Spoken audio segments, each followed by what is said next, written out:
Hey there YouTube, and welcome to Fresh Comic Stories. This is the channel where we sit down and cover different comic book stories from Marvel, DC, and even IDW as well. Now, over the last couple years, we have been covering the Ultimate Marvel Universe, and we are now in the post-Ultimatum stage, where now it is kind of rebuilding the Ultimate Marvel Universe. And this was when the Ultimate Marvel Universe tried to do new things to see what would work and hopefully have people fall back in love with the Ultimate Marvel Universe. And we pick up with the next chapter of Ultimate Spider-Man that builds off of Ultimate Origin. And so if you like today's comic book video, please leave me a like down below and also subscribe to the channel for more content to come in the near future. But I do hope you enjoy today's video. So this book starts off by picking back up from the end of Ultimate Origins. If you remember at the end of Ultimate Origins, we learned that the ultimate version of the Watchers have been watching the Earth, and they told the Fantastic Four that someone is going to be chosen to lead the world in a better direction. That person will be given powers to help reach that goal. And at the end of the book, we saw the Watchers give that power to Rick Jones, who in this universe was just a teenager living in Queens, who gained powers and could not control it, and Ultimate Origins ended there.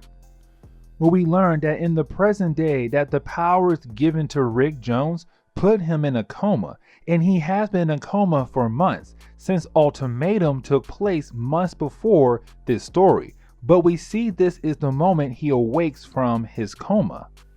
But then we get a couple pages where we see Peter Parker and Mary Jane talking at the mall while they both are on their lunch breaks.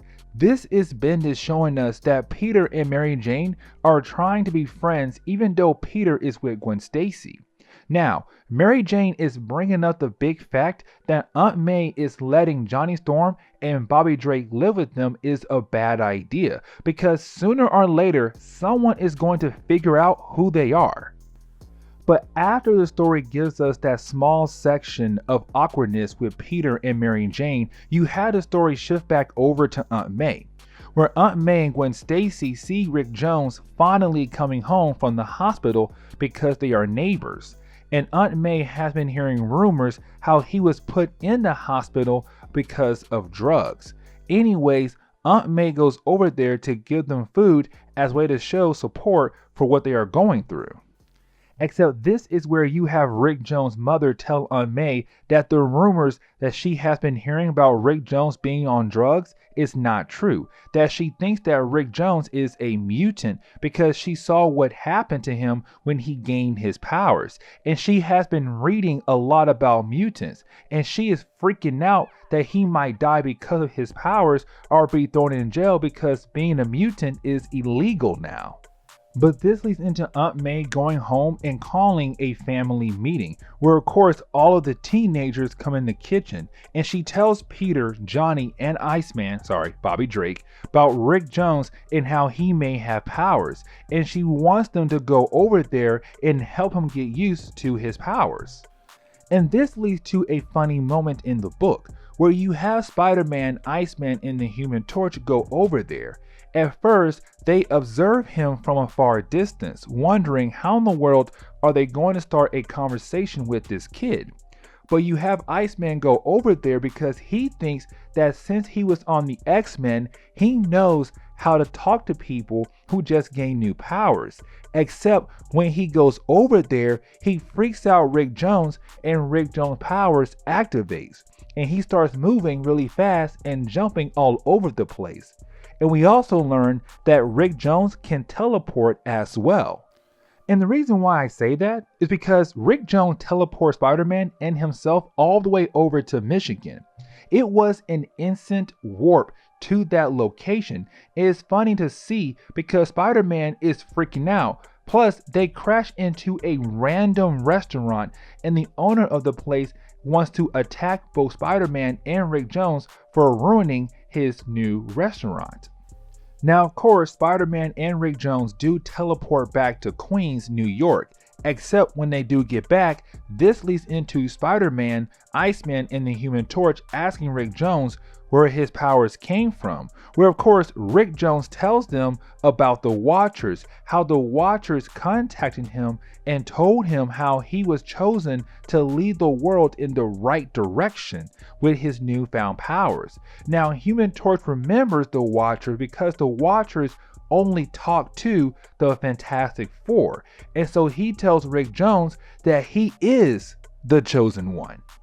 Now, when the Human Torch confirms for Rick Jones that the whole Watcher thing was true and he is the chosen one, Rick Jones tells the heroes that he hates the idea of the fact that he was chosen.